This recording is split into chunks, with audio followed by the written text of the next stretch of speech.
महत्वाची बातमी, कोकाटेंची अटक वॉरंट घेऊन नाशिक पोलीस सध्या वांद्रे पोलीस ठाण्यात पोहोचलेले आहेत।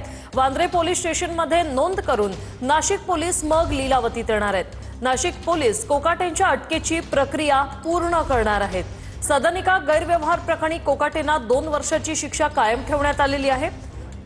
पवन येवले आमचे प्रतिनिधी आपल्यासोबत थेट जोडलेले आहेत। पवन, काय सविस्तर अपडेट आताच्या घडीची? नक्कीच नाशिकवरून जे कोकाटेंचं अटक वॉरंट घेऊन नाशिक जे पोलीस मुंबईमध्ये आता दाखल झालेले आहेत आणि मुंबईतील वांद्रे पोलीस ठाण्यामध्ये आता कायदेशीर प्रक्रिया जी आहे ती नाशिक पोलिसांकडून या ठिकाणी सुरू करण्यात आलेली आहे।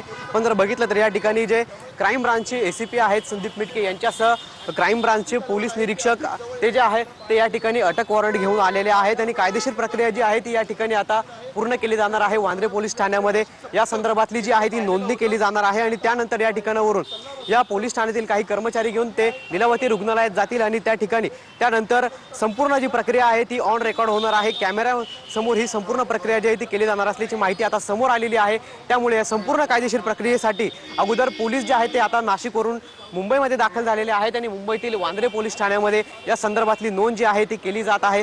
पोलिसांचं जे पथक आहे ते आता मुंबईत दाखल झालेलं आहे। या ठिकाणी नोंद केल्यानंतर कायदेशीर प्रक्रिया या ठिकाणावरती पूर्ण केल्यानंतर या ठिकाणावरील स्थानिक पोलिसांचं लीलावती रुग्णालयात जातील, त्या ठिकाणी माणिकराव कोकाटे यांना भेटतील आणि हे जे वॉरंट जे आहे ते घेऊन आलेले आहे ते अटकेचं वॉरंट आहे। त्यामुळे माणिकराव कोकाटे यांच्यावरती जी अटकेची टांगती तलवार आहे त्या संदर्भात अटकेची जी कारवाई आहे ती कदाचित पूर्ण होऊ शकते। माणिकराव कोकाटे यांना अटक देखील होण्याची शक्यता जी आहे ती नाकारता येत नाहीये।